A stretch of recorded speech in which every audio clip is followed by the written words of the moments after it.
Hi guys, okay, I wanted to talk about the concept of being the director of your own movie. And when I say movie, I mean life. If you think about any of the amazing film directors, Steven Spielberg, James Cameron, forget his name, the guy that did Gladiator.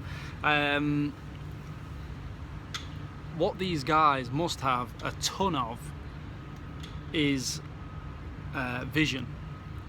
Being able to see, when they're making these films, they don't just film a load of shit and then just see how it comes together.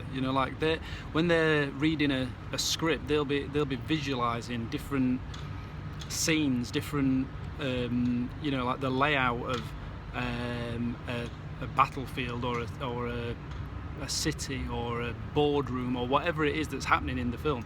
They're visualizing that, and it's their vision that then becomes the thing that we see. Now, if we don't try and put some vision into our life, if we don't try and direct our own movie, then where's it going to end up? Great lives don't happen by accident, very rarely.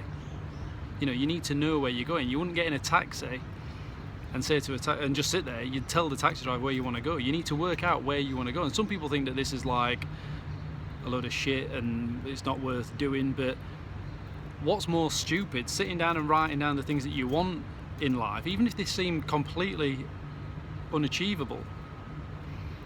Is it more stupid to take half an hour out of your day, out of your life, to sit and write these things down and work out what it is that you actually want?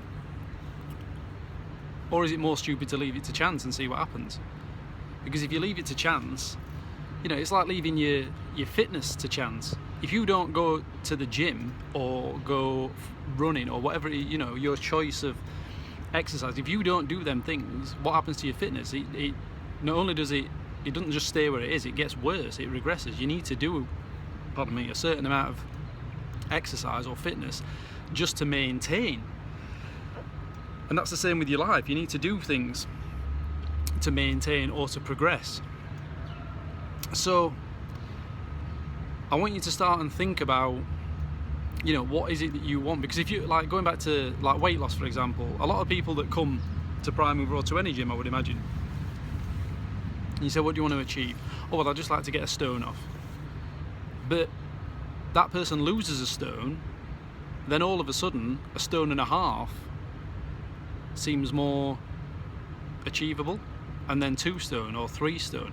Someone like Greg Barraclough, for example, was Greg's initial aim when he started his journey to look like the unit that he looks like now. And I know he's not even finished yet, but I saw pictures of that guy a few weeks ago. I couldn't believe it. If you see his original pictures, what I'm saying is, for example, when I first wanted to lose weight, I didn't want to be in a size 38 jeans anymore.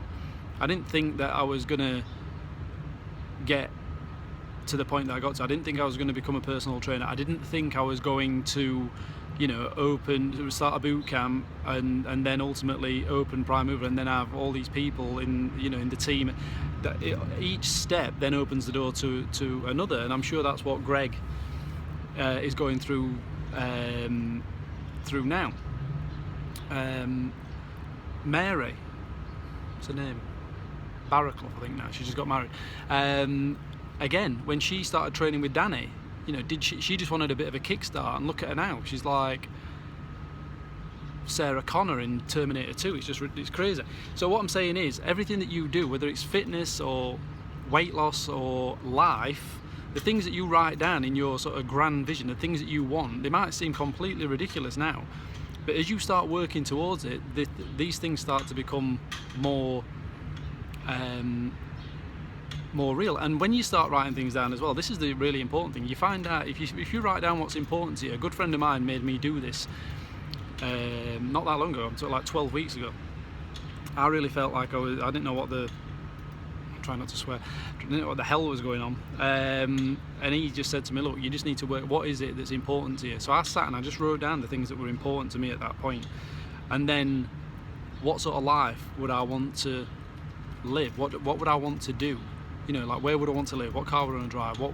You know, I'm not bothered about driving fancy cars. It doesn't really interest me. I'd rather spend the money on experiences for the girls and for me.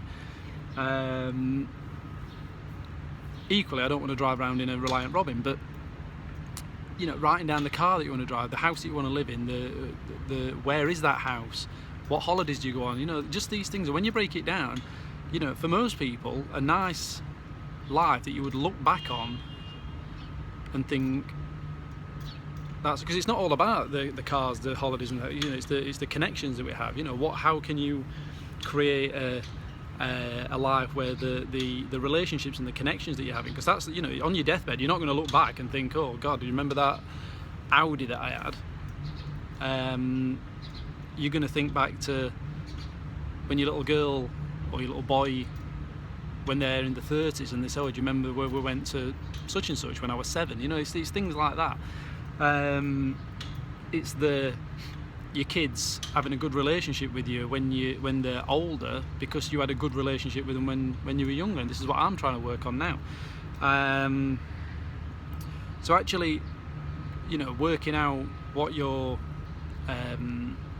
life needs to have in it, what you want to do with your life. And for the most part, you know, when you break it down, it's not actually that out of reach anyway. There might just be a few little things you need to change. Maybe it's that you don't waste money on stupid shit, so then you can afford to do X, Y, Z. I don't know, everyone's going to be different, but what I'm saying is, if you don't take the time out to Spielberg your life and start to manufacture your life into the vision that you want it to be, using the movie analogy, you know, if you went on Netflix, or, you know, like if you're my dad, you went to Blockbuster and got a film and watched it and it was shit, would you watch it again the night after, and then again the night after, and then again? No, you'd be lucky if you got through it the first time.